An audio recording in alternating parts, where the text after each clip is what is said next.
La mappa che vedete alle nostre spalle è la mappa che è riportante i siti dove noi catturiamo le zanzare e i segnaposto colorati sono i pool di zanzare che troviamo positivi, quindi sia in Veneto che in Friuli Venezia Giulia. E come si può vedere dalla mappa, effettivamente quest'anno c'è stata una grossa circolazione del virus della West Nile. In quest'estate, segnata da un numero record di casi di West Nile, è importante per la salute pubblica monitorare e mappare le zanzare e gli agenti patogeni che possono trasmettere.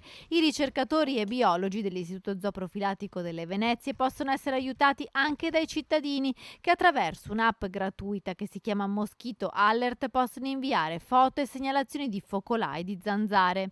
Tramite l'app si può vedere quante segnalazioni arrivano e quindi avere un'idea anche di quante zanzare ci sono in determinate aree, e questo poi permette ai ricercatori, non solo a noi ma in tutta Italia, perché è un'app che funziona a livello nazionale, di determinare se ci sono delle aree dove ci sono una maggiore presenza delle zanzare oppure dove viene riportato un maggiore fastidio causato dalle zanzare.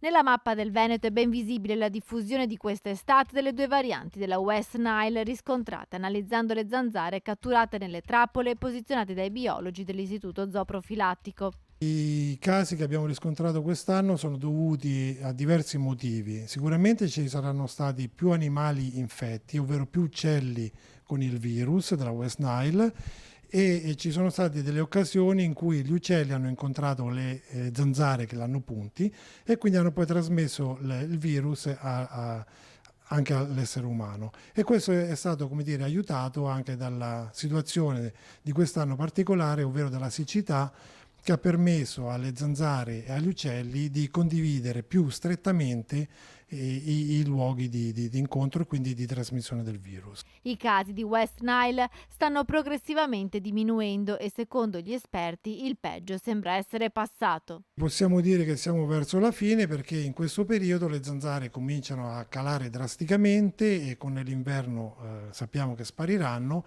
Noi già stiamo notando una drastica diminuzione delle zanzare e quindi di conseguenza ci saranno anche meno infezioni. Quelle che vedremo adesso saranno le code di qualche infezione avvenuta nel mese di agosto.